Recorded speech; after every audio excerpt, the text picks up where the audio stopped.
నమస్తే D news కి స్వాగతం. నేను పద్మావతి. బులెటిన్ ముందుగా హెడ్లైన్స్. అద్దంకి నియోజకవర్గంలో విద్యార్థులకు ఉచితంగా సైకిళ్లు పంపిణీ చేసిన రాష్ట్ర విద్యుత్ శాఖ మంత్రి గొట్టిపాటి రవికుమార్. మక్కినవారిపాలెంలో 30 లక్షలతో నిర్మించిన సీసీ రోడ్లు, సైడ్ డ్రైన్లు ప్రారంభం. రహదారి ప్రమాదాలు నివారించడమే లక్ష్యంగా రవాణా శాఖ పనిచేస్తుందన్న region joint commissioner N Shivaram Prasad. పన్నుల ద్వారా రవాణా శాఖకు ఆదాయం పెంచేందుకు దృష్టి సారించాలని ఆదేశం. గత వైసీపీ ప్రభుత్వం ఐఆర్ ఇవ్వకుండా ఇబ్బందులకు గురి చేసిందని విమర్శించిన ఏపీఆర్ఎస్ఏ రాష్ట్ర అధ్యక్షులు బొప్పరాజు వెంకటేశ్వర్లు ఉద్యోగులపై పనిభారం పెరిగిన దృష్ట్యా నూతన రిక్రూట్మెంట్ చేయాలని డిమాండ్. రాష్ట్ర విద్యాశాఖ మంత్రి లోకేష్ పాఠశాల విద్యపై ప్రత్యేక శ్రద్ధ పెట్టారని రాష్ట్ర విద్యుత్ శాఖ మంత్రి గొట్టిపాటి రవికుమార్ అన్నారు. అద్దంకి నియోజకవర్గ పరిధిలో 6 నుంచి 10వ తరగతి వరకు చదువుతున్న 453 మంది విద్యార్థులకు ఉచితంగా సైకిళ్లు పంపిణీ చేశారు. అద్దంకి నియోజకవర్గంలో సుపరిపాలనలో తొలి అడుగు కార్యక్రమంలో పర్యటించిన ఆయనకు ప్రజలు ఘనస్వాగతం పలికారు.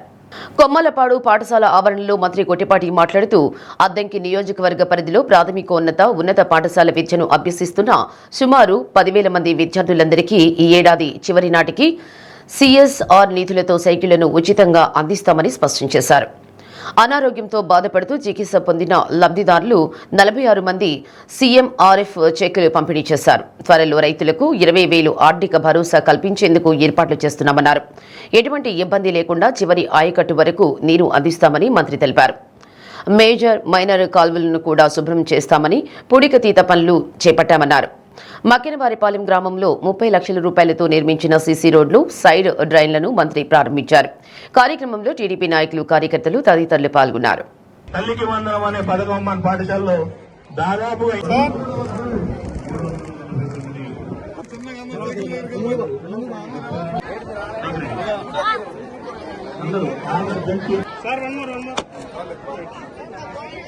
బుక్స్ ఇచ్చారు. బ్యాగులు ఎలా ఉంది? క్వాలిటీ ఉందా?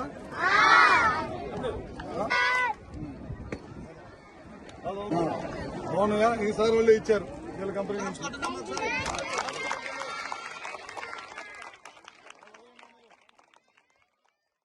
13,000 అన్నోళ్ళు ఎవరు ఉంటే చేయొద్దండి. ఎవరు చూస్తున్నారు ఇక్కడ? 2 కిలోమీటర్ల నుంచి సైకిల్ నడుచుకుంటూ రావాల్సి వస్తుంది. లేకపోతే తల్లిదండ్రులు పొద్దున్నే వాళ్ళు వదిలిపెట్టాలి. వాళ్ళకి సైకిల్ దొక్కడం మంచిది. చిన్న వయసులో ఆడపిల్లలు కానీ మగపిల్లలు కానీ గతంలో మనం సైకిల్ దొరికేవాళ్ళం చిన్నప్పుడు. ఈ మధ్య సైకిల్ దొరకట్లేదు. అందుకని పిల్లలు గ్రామీణ ప్రాంతాల్లో సైకిల్స్ కూడా వాడకం తక్కువైపోయింది. అందరూ మోటార్ సైకిల్ కొనుక్కున్నారు. కానీ చిన్న వయసులో సైకిల్ దొక్కడం మంచిది. దాంతోపాటు వాళ్ళకి ఇబ్బంది లేకుండా ఉపయోగపడుతుంది అన్నమాట. దానికోసం సార్ అడగగానే వాళ్ళు మన కాన్స్టిట్యున్సీకి 1000 సైకిల్ ఇచ్చారు. ఒక ఫస్ట్ మన కొమ్మలపాడు గ్రామానికి 104 మందికి, అట్లానే మక్కినవారిపాలెంలో 349 మందికి, కొండమందులూరులో 452 మందికి అన్నమాట. ఇవన్నీ కూడా వీళ్ళు డబ్బులతోటి ఇవ్వడం జరిగింది. మన అసిస్ట్ వాళ్ళు ఏమన్నా కోఆర్డినేట్ చేసి పనంతా చేస్తున్నారు. అట్లా మన గర్ల్స్ హై స్కూల్ అద్దంకిలో ఒక గర్ల్స్ హై స్కూల్ ఉంటే అక్కడ ఒక 540 మందికి ఇచ్చాము. అట్లా మన కాన్స్టిట్యున్సీలో ఆడపిల్లలు కానీ మగపిల్లలు కానీ ప్రభుత్వ పాఠశాలలో చదువుకుంటున్న వాళ్ళు దాదాపు 10,000 మంది ఉన్నారు. 10,000 మంది అందరూ కూడా నవంబర్, డిసెంబర్ లోపల అన్ని స్కూల్ చాలా మంది వస్తుంటే మా స్కూల్కి ఇవ్వండి అని అడుగుతున్నారు. ఒక స్కూల్ లేదు, ఈ స్కూల్ ఆ స్కూల్ అని లేకుండా మనకు సౌలభ్యం ఉన్నప్పుడల్లా అన్ని స్కూల్స్ లో ఉన్న ప్రభుత్వ పాఠశాలలో చదువుకున్న పిల్లలందరూ కూడా తప్పకుండా ఈ సైకిల్ ఇస్తామని చెప్పి కూడా మీ అందరూ తెలియజేస్తాము. రహదారి ప్రమాదాలను నివారించడమే లక్ష్యంగా రవాణా శాఖ పనిచేస్తుందని రవాణా శాఖ region joint commissioner N Shivaram Prasad అన్నారు. 2025-26 ఆర్థిక సంవత్సరానికి సంబంధించి రవాణా వ్యవస్థ ద్వారా వచ్చే ఆదాయంపై ఒంగోలులోని టీటీసీ కార్యాలయంలో సమీక్షా సమావేశం నిర్వహించారు. జిల్లాలో రవాణా ద్వారా ఆదాయం 80% రావడం జరిగిందన్నారు. పన్నుల ద్వారా రవాణా శాఖకు వచ్చే ఆదాయంపై సిబ్బంది మరింత దృష్టి సారించాలన్నారు. ప్రధానంగా జిల్లాలో అధిక లోడుతో వెళ్తున్న వాహనాలపై దృష్టి సారించి కేసులు నమోదు చేయాలని ఆదేశించారు. డీటీసీ ఆర్డీఓ, రవాణా శాఖ అధికారులు తనిఖీలపై నిరంతరం నిఘా ఉంచాలని తెలిపారు. జిల్లాలో ఎక్కువ ప్రమాదాలు జరిగే ప్రదేశాలను గుర్తించి బ్లాక్ స్పాట్స్ ను ఏర్పాటు చేసేందుకు చర్యలు తీసుకోవాలన్నారు. రవాణా శాఖపై ప్రజలకు మరింత నమ్మకం పెరిగేలా సేవలు అందించాలని సిబ్బందికి ఆయన పలు సూచనలు చేశారు. సమావేశంలో deputy transport commissioner R Sushila, Markapuram RTO Y Chandana, inspector Kiran Prabhakar తదితరులు పాల్గొన్నారు. 2025-26కి సంబంధించిన టార్గెట్ అంటే రెవెన్యూ కలెక్షన్స్ని రివ్యూ చేయడానికి ఈరోజు రావడం జరిగింది. దాంట్లో భాగంగా మరి ఒంగోలు జిల్లా ఆల్మోస్ట్ ఆల్ ఒక 80% ఆఫ్ రెవెన్యూ కలెక్షన్స్తో పర్వాలేదు, బాగానే ఉంది. But at the same time ఈ డిటెక్షన్ దాంట్లో చాలా వెనకబడి ఉన్నారు. ఆ డిటెక్షన్ అనేది కూడా పర్ఫెక్ట్గా చేయాలని చెప్పేసి క్వార్టర్లీ ట్యాక్స్ ఎక్కడా కూడా నాన్ పేమెంట్ వెహికల్స్ని వదలకూడదు. అదేవిధంగా ఓవర్లోడ్ వెహికల్స్ చాలా ఎక్కువగా వెళ్తున్నాయి, వాటి మీద కాన్సన్ట్రేట్ చేయాలని చెప్పేసి వాళ్ళందరికీ మా ఎగ్జిక్యూటివ్ ఆఫీసర్స్ అందరికీ కూడా ఇన్స్ట్రక్షన్స్ ఇవ్వడం జరిగింది. ఓవర్లోడ్ వెహికల్స్ ఏదైనా కానీ మిస్ అయ్యి మరి మనకు చెముకుర్తి నుంచి కానీ రిమైనింగ్ అదర్ ప్లేసెస్ నుంచి గ్రెనేట్కి పెట్టింది పేరు ఒంగోలు జిల్లా. అదే యాంగిల్లో మరి ప్రతి ఒక్కరూ కూడా ఓవర్లోడ్స్ మీద కాన్సన్ట్రేట్ చేసి ఏ ఒక్క బండి కూడా ఓవర్లోడ్తో వెళ్లకుండా ఉండే విధంగా చూడాలని చెప్పేసి మా ఎగ్జిక్యూటివ్ ఆఫీసర్స్ అందరికీ చాలా స్ట్రిక్ట్ ఇన్స్ట్రక్షన్స్ ఇవ్వడం జరిగింది. ఈ రోజు నుంచి కూడా మా డీటీసీ గారికి అట్లాగే ఆర్టీఓ గారికి వీళ్ళకి కూడా ఇన్స్ట్రక్షన్స్ ఏంటంటే గ్రూప్ చెకింగ్ కండక్ట్ చేయాలి. అదేవిధంగా 24/7 వాళ్లకు ఎగ్జిక్యూటివ్ ఆఫీసర్స్కు డ్యూటీస్ వేసి మరి ఏ ఒక్క ఓవర్లోడ్ వెహికల్ కూడా పాస్ అవ్వకుండా వెళ్ళే విధంగా చూడాలని చెప్పేసి వాళ్ళకి ఇన్స్ట్రక్షన్స్ ఇవ్వడం జరిగింది. అన్పెయిడ్ వీసీఆర్స్ దాదాపు ఒక 2000 to 3000 అన్పెయిడ్ వీసీఆర్స్ ఉన్నాయి. ఆ అన్పెయిడ్ వీసీఆర్స్ అన్నిటికీ కూడా నోటీసులు ఇచ్చి అదేవిధంగా ఆ అమౌంట్ అంతా కూడా రియలైజ్ అయ్యే విధంగా చూడాలని చెప్పేసి డీటీసీ గారికి ఇన్స్ట్రక్షన్స్ ఇవ్వడం జరిగింది. వాళ్ళ యొక్క మినిస్ట్రియల్ స్టాఫ్ ద్వారా ఈ యొక్క పనిని మొత్తం కంప్లీట్ చేయాలని చెప్పేసి చెప్పడం జరిగిందండి. మనకు కావాల్సిందంతా కూడా రెవెన్యూ కలెక్షన్స్ ప్లస్ సిటిజన్స్కి ఇవ్వాల్సిన సర్వీసెస్ చాలా నీట్గా, ఇబ్బంది లేకుండా, వితౌట్ డిస్టర్బెన్స్ ఆఫ్ సిటిజన్ వాళ్ళకి సర్వీసెస్ ఆన్లైన్లోనే వెళ్తాయి కాబట్టి. గత ప్రభుత్వం రాష్ట్ర ప్రభుత్వ ఉద్యోగులకు కనీసం ఐఆర్ కూడా ఇవ్వకుండా ఇబ్బందులకు గురిచేస్తుందని ఏపీఆర్ఎస్ఏ రాష్ట్ర అధ్యక్షులు బొప్పరాజు వెంకటేశ్వర్లు విమర్శించారు. కూటమి ప్రభుత్వం అధికారంలోకి వస్తే పీఆర్సీ కమిటీ నియమిస్తామని, పెండింగ్ డిఏ బకాయిలు చెల్లిస్తారని ఇచ్చిన హామీ ఇంతవరకు అమలు చేయలేదన్నారు.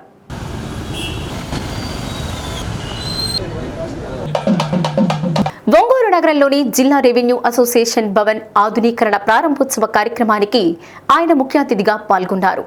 రెవెన్యూ కార్యాలయాలు, భవనాల నిర్మాణాలకు అనుమతులు ఇచ్చి నిర్మించాల్సిన అవసరం ఉందన్నారు. రెవెన్యూ ఉద్యోగులపై పనిభారం పెరిగిన దృష్ట్యా నూతన రిక్రూట్మెంట్ చేయాలని కోరారు. ఉద్యోగుల సమస్యలపై AP Amaravati JAC, revenue association తరపున గత 7 నెలలుగా ప్రభుత్వాలకు అనేక విజ్ఞప్తులు చేశామని, అయినా స్పందన లేదని తెలిపారు. ఇప్పటికైనా కూటమి ప్రభుత్వం ఎన్నికల మేనిఫెస్టోలో ఇచ్చిన ఉద్యోగాల హామీలను వెంటనే అమలు చేయాలన్నారు. పెండింగ్లో ఉన్న 4 డిఏలలో కనీసం 2 డిఏలు అయినా విడుదల చేయాలని ప్రభుత్వానికి విజ్ఞప్తి చేశారు. కార్యక్రమంలో రెవెన్యూ అసోసియేషన్ జిల్లా అధ్యక్ష కార్యదర్శులు పి మధుసూదన్ రావు, ఆర్ వాసుదేవరావు, కోశాధికారి యు శ్రీనివాసరావు, పోలీస్ అధికారుల సంఘం రాష్ట్ర అధ్యక్ష కార్యదర్శులు జె శ్రీనివాసులు, హజరత్తయ్య, తిరుపతి స్వామి, అధికారులు, సిబ్బంది పాల్గొన్నారు. మరి ఈరోజు మనందరికీ తెలిసిందే, రెవెన్యూ శాఖ చాలా సుదీర్ఘంగా అనేక సంవత్సరాలుగా ప్రజలకు అతి చేరువైనటువంటి శాఖ రెవెన్యూ శాఖ. అటువంటి రెవెన్యూ శాఖలో 24/7 24 గంటలు ఏ సందర్భం వచ్చినా పనిచేసేటువంటి శాఖ రెవెన్యూ శాఖ. మరి అటువంటి ఉద్యోగులు మరి వారికి ఉన్నటువంటి పని ఒత్తిడిని అధిగమించేదానికి, అదేవిధంగా వాళ్ళు ఉన్నటువంటి ఆ యొక్క ఒత్తిడిని తగ్గించేదానికి ప్రభుత్వం మరి కొత్తగా ఇంకా కొంతమందిని సిబ్బందిని నియమించాల్సిన అవసరం ఉంది. అదేవిధంగా నిధులు ఏదైతే ఈరోజు అనేక రకాలుగా కార్యాలయం యొక్క మెయింటెనెన్స్ కూడా బడ్జెట్ రానటువంటి పరిస్థితుల్లో ఉంది. కాబట్టి కనీసం కంప్యూటర్లో ఉన్నటువంటి చిన్న చిన్న అవసరాలు కూడా తీరినటువంటి పరిస్థితుల్లో నిధులు కూడా ప్రభుత్వం కేటాయించాలని, అదేవిధంగా కనీస మౌలిక సదుపాయాలు అంటే కార్యాలయం కూడా పడిపోయే స్థితిలో కొన్ని కోస్టల్ ప్రాంతం ఉన్నటువంటి మండల కార్యాలయాల పరిస్థితి దారుణంగా ఉంది. కొత్తగా పెట్టిన మండల కార్యాలయాలు అయితే కొన్ని ప్రైవేటు భవనాల్లో ఇంకా కొనసాగుతున్నాయి, కొన్ని పెచ్చులుడిపోయి రకరకాల దీనపడి పరిస్థితులు ఉన్నాయి. కాబట్టి రెవెన్యూ కార్యాలయాల యొక్క మౌలిక సదుపాయాలు, కొన్ని కార్యాలయాల కనీసం మరి మహిళా ఉద్యోగినులు టాయిలెట్కి వెళ్ళాలంటే కూడా టాయిలెట్ల కార్యాలయాల పరిస్థితి. కాబట్టి మౌలిక సదుపాయాలు ఏర్పాటు చేయాలని, ఏదైతే కూటమి ప్రభుత్వం రాగానే మంచి పిఆర్సీ ఇస్తామని, రాగానే ముందు ఐఆర్ డిక్లేర్ చేస్తామని, అదేవిధంగా డిఏలు సకాలంలో ఇస్తామని చాలా స్పష్టంగా కూటమి ప్రభుత్వం అధికారంలో రాకముందు చెప్పారు. మరి వారు మేనిఫెస్టోలో కూడా చాలా స్పష్టంగా పెట్టడం జరిగింది. మరి ఇదే విషయాన్ని మేము ఇప్పటికే గత 7-8 మాసాలుగా ఆంధ్రప్రదేశ్ రెవెన్యూ సర్వీస్ అసోసియేషన్ పక్షాన, అదేవిధంగా ఏపీజేఎస్ అమరావతి పక్షాన ఇప్పటికే గౌరవ ముఖ్యమంత్రి గారి కార్యాలయంలోని ఉన్నతాధికారులందరికీ కూడా అనేక రిప్రజెంటేషన్స్ ఇవ్వడం జరిగింది. తక్షణమే పిఆర్సీ నివేదిక ఆలస్యం అవుతుంది కాబట్టి పిఆర్సీ కమిషన్ నియమించలేకపోవడం చాలా బాధాకరమని, తక్షణమే పిఆర్సీ కమిషన్ నియమించాలని, తక్షణమే ఐఆర్ ఇవ్వాలని, ఇప్పటికే 3 డిఏలు పెండింగ్ ఉన్నాయి, 4వ డిఏ కూడా వచ్చేసింది 17 కూడా. కాబట్టి 4 డిఏలు పెండింగ్ అవుతాయి ఇప్పుడు. కాబట్టి ప్రభుత్వం తక్షణమే గత సంవత్సరం డిఏలు అయినా సరే రిలీజ్ చేయాలని చెప్పి ప్రభుత్వాన్ని ఏపీజేఎస్ అమరావతి పక్షాన్ని ఎప్పటికీ కోరున్నాం. వీలైనంత త్వరగా మాకు ముందు ఐఆర్ డిక్లేర్ చేయాలని, కనీసం 2 డిఏలైనా విడుదల చేయాలని ప్రభుత్వాన్ని కోరుతా ఉన్నాం. పోలీసు సేవలు ప్రజలకు మరింత చేరువ కావాలని గుంటూరు రేంజ్ ఐజీ సర్వశ్రేష్ఠ త్రిపాఠి పేర్కొన్నారు. జిల్లా పోలీసు కార్యాలయంలోని పలు విభాగాల్లో వార్షిక తనిఖీలు నిర్వహించారు. దసరాలు, ఉత్తర ప్రత్యుత్తరాలు పరిశీలించారు. జిల్లా నేర రికార్డు బ్యూరోలో విధులు నిర్వర్తిస్తున్న సిబ్బందితో మాట్లాడి పనితీరు మెరుగుకు పలు సూచనలు చేశారు.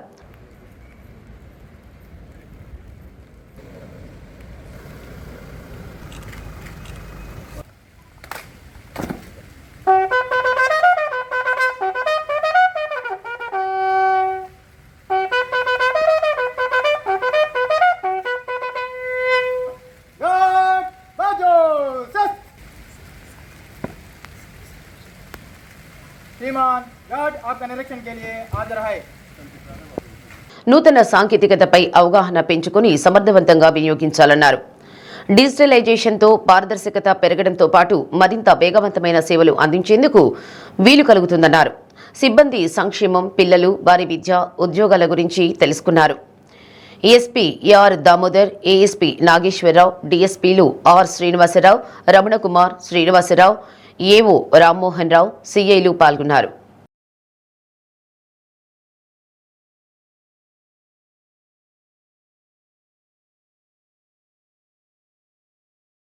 కేశవస్వామిపేటలోని శ్రీ గంగా అన్నపూర్ణ సమేత కాశీ విశ్వేశ్వర స్వామి దేవస్థానంలో శ్రావణమాస పూజలు ఘనంగా ప్రారంభమయ్యాయి.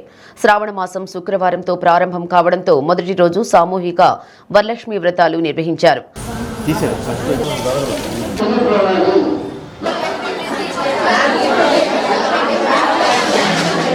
దేవస్థానంలోని అన్నపూర్ణాదేవి అమ్మవారి మూలమూర్తిని శాకంబరిగా పలు రకాల కూరగాయలతో సుందరంగా అలంకరించారు. అమ్మవారి ఉత్సవమూర్తి ప్రాంగణంలో ఏర్పాటు చేసిన సామూహిక వరలక్ష్మి వ్రతాలు నిర్వహించారు. వరలక్ష్మి వ్రతంలో పెద్ద సంఖ్యలో మహిళా భక్తులు పాల్గొని పూజా కార్యక్రమం నిర్వహించారు. ఆలయ ప్రధాన అర్చకులు శంకరమంచి రామకృష్ణ పూజా కార్యక్రమాన్ని జరిపించారు. ఈవో రావెల శివశంకర్ కార్యక్రమాన్ని పర్యవేక్షించారు.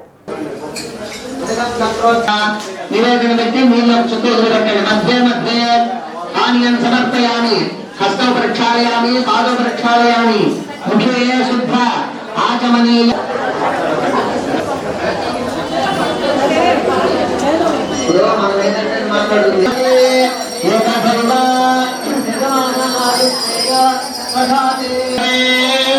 రాజ్యం మహారాజ్యమా సరస్వతి మహాలక్ష్మి మహాసరస్వతి మహాగౌరీ దేవత స్వరూపిణి వరశ్రీ లక్ష్మీ దేవత వీరాజనందనం శుద్ధాచమనేయం సమర్పయామి.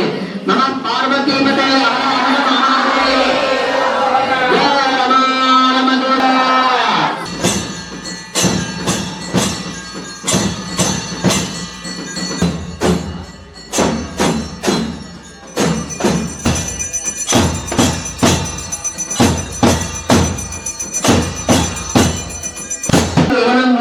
తదస్తది తత్పూజితమయా దేవ పరిపూర్ణం తదస్తది అనయా ధ్యానావా అహన సదాయి పురుషస్య సకలైశ్వర్య సకల సౌభాగ్యత సిద్ధిరస్తు అనుగ్రహ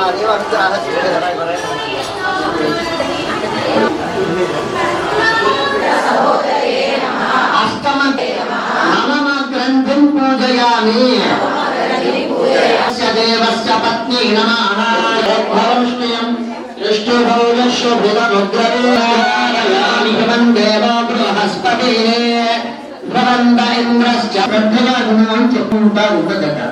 ఆ పార్వతీ పరమేశ్వరుల యొక్క సంభాషణ మొట్టమొదట అని ఒక పదం వస్తుంది. అదొక్కటి ఆలోచించాలి. అంటే వైకుంఠంలో గాని కైలాసంలో గాని సత్యలోకంలో గాని బ్రహ్మ విష్ణు మహేశ్వరులు దంపతుల్లో కూర్చొని ఈ శ్రావణ మాస శుక్రవారం సందర్భంగా ఈ ఆలయంలో అమ్మవారికి శాకంబరీదేవి అలంకారం చేశాం, అన్నపూర్ణాదేవికి. అలాగనే భక్తులందరి చేత కూడా సామూహికంగా ఉచిత వరలక్ష్మి వ్రతాలు చేయించాం భక్తులందరి చేత. విశేషంగా భక్తులందరూ వచ్చారు. అమ్మవారికి ఉదయాన 5 గంటల నుండి కూడా మహాన్యాసపూర్వకంగా రుద్రాభిషేకం పరమేశ్వరుడికి అమ్మవారికి అభిషేకం చేశాం. తదుపరి శాకంబరి అలంకారం, తదుపరి వరలక్ష్మి వ్రతం సామూహికంగా నిర్వహించాం. ఈ కార్యక్రమంలో విశేషంగా భక్తులందరూ కూడా పాల్గొని ఎంతో భక్తి శ్రద్ధలతో ఈ వరలక్ష్మి వ్రతాన్ని ఆచరించి తీర్థప్రసాదాలు స్వీకరించారు. ముఖ్యమంత్రి చంద్రబాబు నాయుడు ఫీజు రియంబర్స్మెంట్ పథకాన్ని నీరుగారుస్తున్నారని వైసీపీ రాష్ట్ర కార్యదర్శి కేవీ రమణారెడ్డి ఆరోపించారు. ఒంగోలు వైసీపీ కార్యాలయంలో జరిగిన మీడియా సమావేశంలో ఆయన మాట్లాడుతూ చదువుకు పేదరికం అడ్డు కాకూడదనే ఉద్దేశంతో దివంగత ముఖ్యమంత్రి YS Rajasekhara Reddy fee reimbursement పథకాన్ని తీసుకువచ్చారన్నారు. ఈ పథకం ద్వారా ఎంతో మంది విద్యార్థులు ఇంజనీర్లు, డాక్టర్లు అయ్యారని తెలిపారు. ప్రస్తుత కూటమి ప్రభుత్వం ఫీజు రియంబర్స్మెంట్ పథకాన్ని అమలు చేయకుండా విద్యార్థులను, వారి తల్లిదండ్రులను ఇబ్బందులు పెడుతున్నారని ఆరోపించారు. పెండింగ్లో ఉన్న బకాయిలను తక్షణమే విడుదల చేయాలని డిమాండ్ చేశారు. సమావేశంలో విద్యార్థి విభాగం జిల్లా అధ్యక్షులు రవీంద్రారెడ్డి, కేవీ ప్రసాద్, రొండ అంజిరెడ్డి పాల్గొన్నారు. ఈరోజు ముఖ్యమైన అంశం ఏంటంటే ఫీజు రియంబర్స్మెంట్ గురించి ఈరోజు మాట్లాడుతున్నాం. ఈ యొక్క ఫీజు రియంబర్స్మెంట్ అనే పథకాన్ని ఆంధ్రప్రదేశ్ చరిత్రలో మొట్టమొదటిసారిగా డాక్టర్ వైఎస్ రాజశేఖర రెడ్డి గారు ప్రారంభించారు. 2004లో రాజశేఖర రెడ్డి గారి రాష్ట్ర ముఖ్యమంత్రి అయ్యేసరికి ఈ రాష్ట్రంలో ఉన్నటువంటి విద్యార్థులకు ఫీజు రియంబర్స్మెంట్ ఉండేది కాదు. కేవలం ఎస్సీ ఎస్టీ విద్యార్థులకు మాత్రమే కేంద్ర ప్రభుత్వం నిధులతోటి కొద్దిపాటి ఫీజు రియంబర్స్మెంట్ నిధులను ఇచ్చేవారు. దాదాపు ఆంధ్రప్రదేశ్ చరిత్రలో ఫీజు రియంబర్స్మెంట్ పద్ధతి వచ్చిన తర్వాత ఏకంగా ఎన్నడూ లేని విధంగా 6 క్వార్టర్ల బకాయిలు పెండింగ్ పెట్టాడు. ఇది రాష్ట్ర విద్యా చరిత్రలోనే ఒక సంచలనం, ఒక రికార్డు. గతంలో ఎన్నడూ లేదు, ఎప్పుడు లేదు. ఆయన ఎన్నికల సమయంలో మేనిఫెస్టోలో ఏం హామీ ఇచ్చారు? ప్రైవేటు రంగంలో ఉన్నటువంటి పీజీ కళాశాలలకు కూడా ఫీజు రియంబర్స్మెంట్ ఇస్తానన్నాడు. కానీ 1 సంవత్సరం అయిపోయింది. మొదటి సంవత్సరం ఇవ్వాల, 2వ సంవత్సరం ఇస్తానన్నాడు. కనీసం జీవో కూడా ఇవ్వాల. ప్రైవేట్ రంగంలో ఉన్నటువంటి పీజీ కళాశాలలకు ఫీజు రియంబర్స్మెంట్ను ఇస్తానని చెప్పి హామీ ఇచ్చి గద్దెనెక్కిన తర్వాత నిన్ను అధికారంలో తీసుకురావడానికి నీ యొక్క మాటలు నమ్మి మోసపోయినటువంటి విద్యార్థులను ఈరోజు రోడ్ల మీదకి పడేశారు. వాళ్ళని గాఢాంధకారంలోకి ఈరోజు ఈ ప్రభుత్వం, ఈ యొక్క కూటమి ప్రభుత్వం, ఈ లోకేష్ నెట్టివేయబడలేదా? దానికి ఏం సమాధానం చెప్తారు వాళ్ళు? దీన్ని వైఎస్ఆర్ కాంగ్రెస్ పార్టీ ప్రశ్నిస్తుంది. తర్వాత జగన్మోహన్ రెడ్డి గారు ముఖ్యమంత్రిగా ఉన్నప్పుడు ఆంధ్రప్రదేశ్తో పాటు ఇతర రాష్ట్రాల్లో చదివేటువంటి విద్యార్థులు కూడా ఫీజు రియంబర్స్మెంట్ ఇచ్చారు. మీరు మేనిఫెస్టోలో ఏ అంశాలు చెప్పారో వాటిని అమలుపరచడానికి ముందుకు రండి. ప్రజల్ని ఇబ్బందులు గురి చేయొద్దు అని వైఎస్ఆర్ కాంగ్రెస్ పార్టీ ఈరోజు ప్రభుత్వం నిర్దేశించిన కీ పెర్ఫార్మెన్స్ ఇండికేటర్స్ పై జిల్లా స్థాయి అధికారులు నిరంతరం సమగ్రంగా పర్యవేక్షణ ఉండాలని కలెక్టర్ తమీం అన్సారీ అన్నారు. ఆయా అంశాలలో పురోగతిని తాను కూడా ప్రతి వారం సమీక్షిస్తానని తెలిపారు. కేపీఐ లక్ష్యాలు పురోగతిపై అవగాహన కల్పించేందుకు ప్రకాశం భవనంలో అన్ని శాఖల ఉన్నతాధికారులతో కలెక్టర్ ప్రత్యేక సమావేశం నిర్వహించారు. సుస్థిరాభివృద్ధి లక్ష్యాలలో భాగంగా రాష్ట్రం అన్ని విధాలుగా అభివృద్ధి చెందేందుకు స్వర్ణాంధ్ర 2047 పేరుతో ముఖ్యమంత్రి నారా చంద్రబాబు నాయుడు ప్రత్యేక దృష్టి పెట్టినట్లు కలెక్టర్ చెప్పారు. ఇందుకు ప్రధానంగా దృష్టి సారించాల్సిన అంశాలను గుర్తించి వీటిలో పురోగతి కోసం కేపీఐలను ప్రభుత్వం ఎంచుకున్నట్లు వివరించారు. మండల స్థాయి అధికారులు చేస్తున్న పనులు, సాధిస్తున్న పురోగతిపై జిల్లా స్థాయి ఉన్నతాధికారులు నిరంతరం పర్యవేక్షించాలని ఆదేశించారు. ఇంతటి ప్రాధాన్యం కలిగిన కేపీఐలపై అవగాహన పెంచుకొని వాటి పురోగతిపై జిల్లా స్థాయి అధికారులు అందరూ ప్రత్యేక దృష్టి పెట్టాలన్నారు. సమావేశంలో joint collector R Gopalakrishna, DRO Chinna Obulesu, వివిధ శాఖల జిల్లా అధికారులు పాల్గొన్నారు.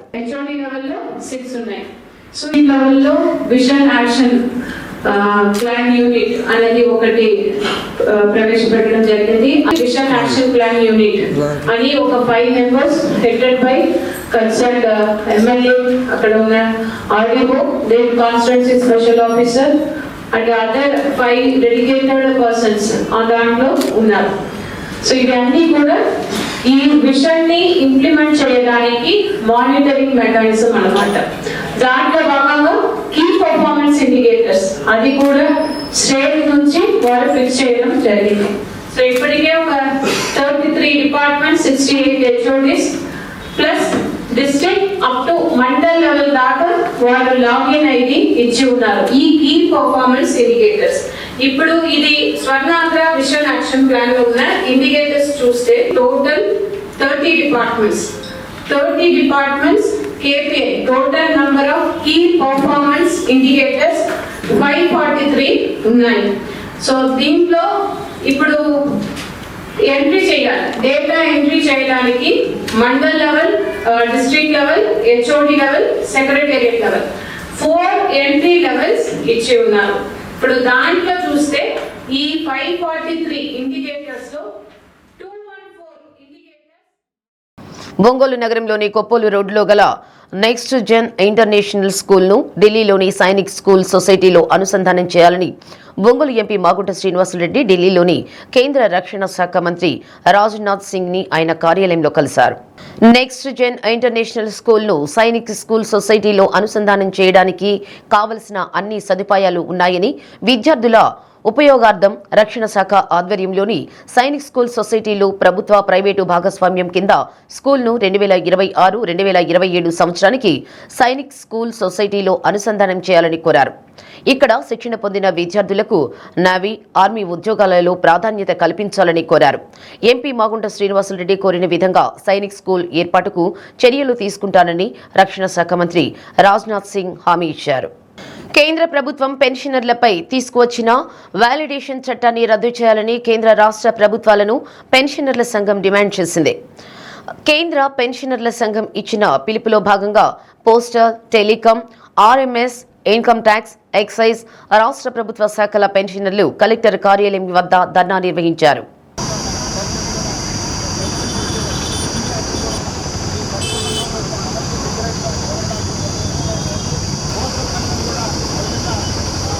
పెన్షనర్ల సంఘం నాయకులు వీరస్వామిరెడ్డి మాట్లాడుతూ కేంద్ర ప్రభుత్వం పెన్షనర్లను విభజించి పాలించే పని చేపట్టిందని, అందులో భాగంగానే వాల్యుయేషన్ స్కీమ్లు తీసుకురావడం జరిగిందని, దీన్ని పూర్తిగా వ్యతిరేకిస్తున్నామన్నారు.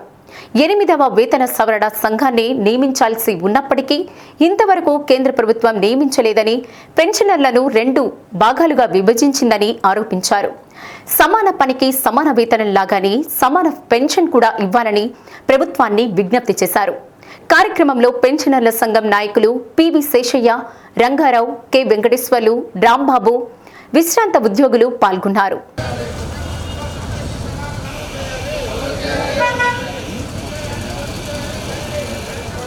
అఖిల భారత సంఘాల పెన్షనర్స్ అసోసియేషన్ తరఫున పార్లమెంటులో ఫైనాన్స్ బిల్లులో ప్రవేశపెట్టిన పెన్షన్ వ్యాలిడేషన్ క్లాజును రద్దు చేయాలని, 8వ వేతన సంఘాన్ని వెంటనే నియమించి ఆ యొక్క సిఫార్సులను పెన్షన్లందరికీ కాలపరిమితి లేకుండా అందరికీ సమానంగా అమలు చేయాలని, సమాన పనికి సమాన వేతనము, సమాన పెన్షను అందరికీ ఇవ్వాలని ఈ యొక్క 4 క్లాజుల మీద అఖిల భారత సంఘాలు ఇచ్చిన పిలుపు మేరకు ఈరోజు ఒంగోలు నందు BSNL, postal, RMS, income tax, excise, మిగతా సెంట్రల్ గవర్నమెంటు అన్ని సంఘాలు, రిటైర్డ్ అయిన సంఘాలు ఈ సంఘంలో పాల్గొని ఈరోజు మానవహారం నిర్వహించడం జరిగినది.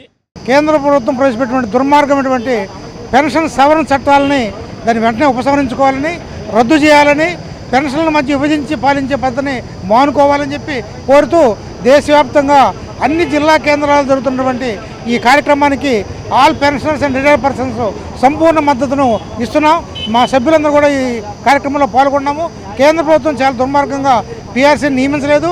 దాదాపుగా 2026 జనవరి నుంచి అమలు జరపాల్సి ఉంటే ఇంతవరకు కమిషన్ నియమించలేదు. అట్నే ఇంతకుముందు రైల్వే కన్స్ట్రక్షన్ ఉంటే రైల్వే కన్స్ట్రక్షన్ ఎత్తేసారు. అంతేకాకుండా డిఏ 5% పెంచాల్సి ఉంటే 2% మాత్రం పెంచారు. కేంద్ర ప్రభుత్వం చాలా దుర్మార్గం వ్యవహరిస్తుంటే రాష్ట్ర ప్రభుత్వం ఇంకా అంతకంటే దుర్మార్గంగా వ్యవహరిస్తూ గత పీఆర్సీ బకాయిలు కానీ, డిఏ బకాయిలు కానీ, అట్నే రిటైర్మెంట్ గ్రాట్యుటీ కానీ, కమ్యూటేషన్ కానీ, అట్నే ఎర్ర లీవ్ కానీ ఇవేవి ఇవ్వకుండా చాలా దుర్మార్గంగా వ్యవహరిస్తుంది. కేంద్ర ప్రభుత్వం అడుగుజాడల్లోనే రాష్ట్ర ప్రభుత్వం నడుస్తుంది. రాష్ట్ర ప్రభుత్వం కూడా బకాయిలన్నీ కూడా దాదాపు 30,000 కోట్ల రూపాయల బకాయిలు పెన్షన్స్ ఉన్నాయి. ఈ బకాయిలను కూడా చెల్లించాలని చెప్పి కోరుతూ ఇందులో ముఖ్యంగా కేంద్ర ప్రభుత్వ అనుసరిస్తున్న వ్యతిరేక విధానాలు నిరసిస్తూ పెన్షన్ యొక్క సవరణని బిల్లు ప్రవేశపెట్టారు. ఆ బిల్లును నిరసిస్తూ ఎవరికీ పెన్షన్ రాకుండా చేయాలని గవర్నమెంట్ భావిస్తుంది. అందుకని దాన్ని వ్యతిరేకిస్తూ ఈరోజు అందరూ కేంద్ర ప్రభుత్వ సంఘంలోని వారు, ప్రభుత్వ రంగ సంస్థలోని వారందరూ మానవహారాలు నిర్వహిస్తున్నారు. ఇక్కడ ఏం జరుగుతుందంటే పెన్షనర్లని రెండు భాగాలుగా విభజిస్తుంది కేంద్ర ప్రభుత్వం. పాత పెన్షనర్లని, కొత్త పెన్షనర్లని. ఈ యొక్క విధానాన్ని విమర్శిస్తూ అందరినీ సక్రమంగా చూసి వేతన సవరణ సంఘాలను ఏర్పరచాలని అందులో ఉన్న రికమెండేషన్.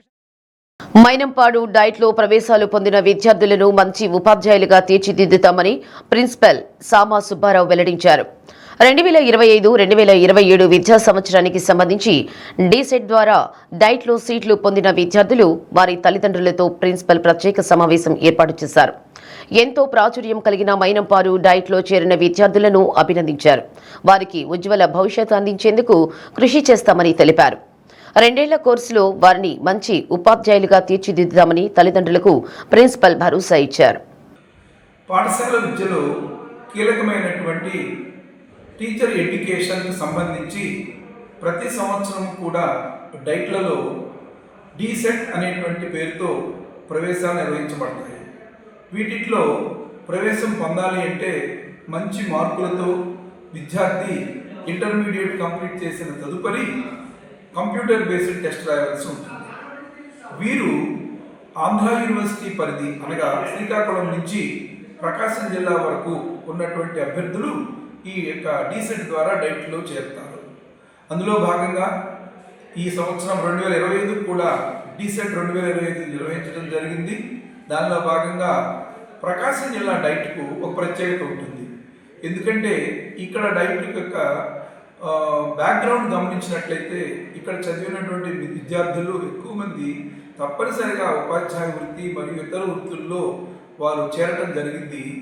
ఇది ఎప్పటి నుంచో కొనసాగుతున్నటువంటి ఒక అనంతవ్యాప్తిగా చెప్పుకుంటూ ఉంటారు.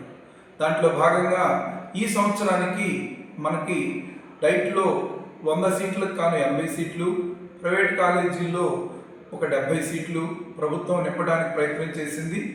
అందులో భాగంగా డైట్లో ఈ రోజున ఎవరికైతే సీటు వస్తుందో వారికి ఫస్ట్ ఇన్స్ట్రక్షనల్ డే జరపడం జరిగింది. దీనికి తల్లిదండ్రులు మరియు ఆ విద్యార్థులందరూ హాజరయ్యి ఒక చక్కటి పండుగ వాతావరణాన్ని ఏర్పాటు చేశారు. మా యొక్క కళాశాల సిబ్బంది అంతా కూడా చక్కగా ఈ కార్యక్రమాన్ని నిర్వహించి అందరి తల్లిదండ్రులతో మాట్లాడించి వాళ్ళకు ఉన్నటువంటి సందేహాలు నివృత్తి చేసి అందరినీ కూడా ఇక్కడ చేర్చి బాగా చదువుకొని రేపు పొద్దున మంచి ఉపాధ్యాయులుగా తీర్చిదిద్దడానికి కృషి చేసేటువంటి అవకాశం ఇవ్వండి వారి ద్వారా తెలియపరుస్తూ పిల్లలకి ఈ రోజున ఫస్ట్ ఇన్స్ట్రక్షన్ అంటే స్టార్ట్. ఏరగొండపాలెం నియోజకవర్గం దోర్నాల బస్టాండ్ సెంటర్లో 26వ తేదీ తెలుగుదేశం పార్టీ వ్యవస్థాపక అధ్యక్షులు స్వర్గీయ నందమూరి తారక రామారావు విగ్రహావిష్కరణ కార్యక్రమం నిర్వహిస్తున్నట్లు ఇన్ఛార్జి గూడూరి ఎరిక్షన్ బాబు తెలిపారు. కార్యక్రమంలో తెలుగుదేశం, జనసేన, బీజేపీ నాయకులు, ఎన్టీఆర్ అభిమానులు పాల్గొనాలని ఎలక్షన్ బాబు కోరారు. అందరికీ నమస్కారాలు.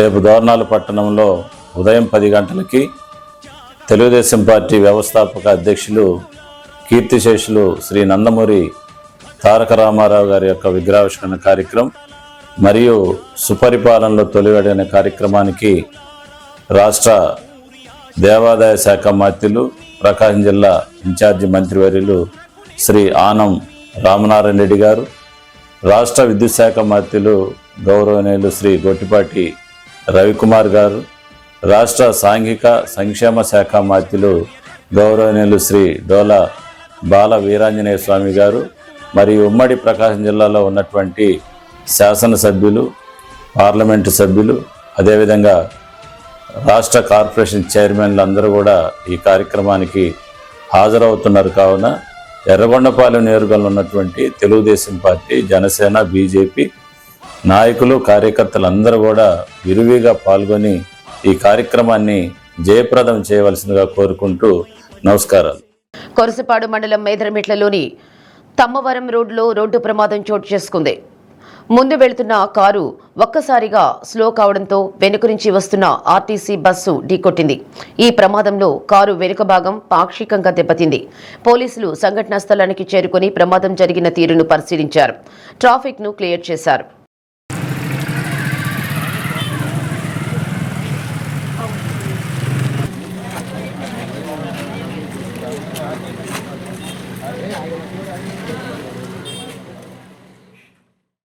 కొరసపాడు గ్రామంలో ఈ నెల 19వ తేదీన 2 యువకులు టిఫిన్ హోటల్ నిర్వహిస్తున్న గోలి సత్యవతిని తీవ్రంగా కొట్టి ఆమె మెడలో నుంచి బంగారు గొలుసు దొంగిలించి పరారైన కేసులో నిందితులను పోలీసులు అరెస్ట్ చేశారు.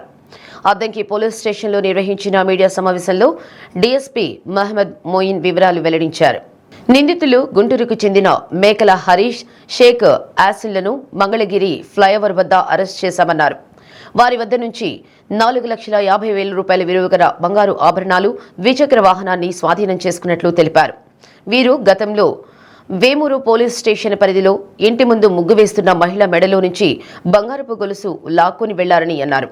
నిందితులు జల్సాలకు అలవాటు పడి దొంగతనాలు చేస్తున్నట్లు చెప్పారు. ఇదే తరహాలో ఇదే పందాలు గత నెల 22వ తేదీన అంటే 22 జూన్ నెలలో వేమూరు పోలీస్ స్టేషన్కి సంబంధించిన ఏరియాలో ఒక మహిళ ఉదయం 6 గంటల సమయంలో ముగ్గు వేసి ఇంట్లోకి వెళ్ళే సమయంలో ఇట్లాగే బైక్ మీద వచ్చి ఇద్దరు ఆమె మెడలోని చైన్ని స్నాప్ చేసుకుని వెళ్ళటం జరిగింది. కాబట్టి ఇది కూడా అదే రకంగా జరిగింది. కాబట్టి మన బాపట్ల ఎస్పీ గారైన శ్రీ తుషార్ డూడి ఐపీఎస్ గారు వెంటనే స్పందించి ఆ కేసు ఈ కేసు రెండు కూడా సిమిలారిటీ ఉంది కాబట్టి ఇది కూడా అదే వాళ్ళే చేసి ఉంటారు కాబట్టి ఖచ్చితంగా ఈ కేసుని డిటెక్ట్ చేయమని చెప్పడం జరిగింది. వెంటనే మేకల హరీష్ అండ్ షేక్ యాసిన్ గుంటూరు పట్టణానికి చెందిన వాళ్ళు ముద్దాయిలు మేకల హరీష్ అండ్ షేక్ యాసిన్ వాళ్ళని ముద్దాయిలుగా నిర్ధారించడం జరిగింది. తర్వాత ఈ మేకల హరీష్ అనే ఇతను గుంటూరులో కొరిటపాడు ఏరియాలో ఉంటాడు. ప్రైవేట్ కార్ డ్రైవర్గా పనిచేస్తూ ఉంటాడు. షేక్ యాసిన్ అనే వ్యక్తి కార్పెంటర్గా పనిచేస్తుంటాడు. ఈ మేకల హరీష్ అనే అతనికి అంటే ప్రైవేట్ కార్ డ్రైవర్గా పనిచేసే అతను గతంలో కూడా అంటే గత 10 years బ్యాక్ నుంచి కూడా నేర చరిత్ర ఉంది ఇతనికి. ఇతను తెలంగాణ రాష్ట్రంలో వనస్థలిపురం, హయత్ నగర్, ఎల్బీ నగర్ ఏరియాలలో ఇటువంటి అఫెన్స్లు చేయడం జరిగింది. అప్పుడు అక్కడ పోలీసు వాళ్ళు కూడా ఇతను అరెస్ట్ చేసి జైలుకు కూడా పంపడం జరిగింది. ఇతను రాత్రిపూట ఇంట్లో ఏమని చెబుతాడంటే మేము ఇట్లా బాడీకి వెళ్తున్నాను, ప్రైవేట్ కార్ డ్రైవర్ కాబట్టి బాడీకి వెళ్తున్నాం అని చెప్పేసి ఈ షేక్ యాసిన్ చేత ఒక బైక్ డ్యూక్ మోటార్ సైకిల్ అనే బైక్ని కూడా కొనిపెట్టి వీళ్ళిద్దరు కలిసి ఆ బైక్ మీద టౌన్ గుంటూరు కాబట్టి ఆ గుంటూరు కాకుండా బయటకు వచ్చేసి మన ఏరియాలోకి రావడం జరిగింది. ఇంట్లో ఏం చెబుతారంటే నేను కారు డ్రైవింగ్కి హాల్టింగ్ వెళ్తున్నాను అని చెప్పేసి బయటకు వచ్చేసి రాత్రిపూట గతంలో కూడా ఇతని చరిత్ర ఈ మేకల హరీష్ అనే అతను రాత్రిపూట. బులెటిన్ ముగించే ముందు హెడ్లైన్స్. అద్దంకి నియోజకవర్గంలో విద్యార్థులకు ఉచితంగా సైకిళ్లు పంపిణీ చేసిన రాష్ట్ర విద్యుత్ శాఖ మంత్రి గొట్టిపాటి రవికుమార్. మక్కినవారిపాలెంలో 30 లక్షలతో నిర్మించిన సీసీ రోడ్లు, సైడ్ డ్రైన్లు ప్రారంభం. రహదారి ప్రమాదాలు నివారించడమే లక్ష్యంగా రవాణా శాఖ పనిచేస్తుందన్న region joint commissioner N Shivaram Prasad. పన్నుల ద్వారా రవాణా శాఖకు ఆదాయం పెంచేందుకు దృష్టి సారించాలని ఆదేశం. గత వైసీపీ ప్రభుత్వం ఐఆర్ ఇవ్వకుండా ఇబ్బందులకు గురి చేసిందని విమర్శించిన ఏపీఆర్ఎస్ఏ రాష్ట్ర అధ్యక్షులు బొప్పరాజు వెంకటేశ్వర్లు ఉద్యోగులపై పనిభారం పెరిగిన దృష్ట్యా నూతన రిక్రూట్మెంట్ చేయాలని డిమాండ్. డి న్యూస్లో నేటి మాట. జీవితంలో అందరికీ నచ్చినట్లుగా ఉండాలంటే మరో జన్మలో డబ్బుగా మాత్రమే పుట్టాలి.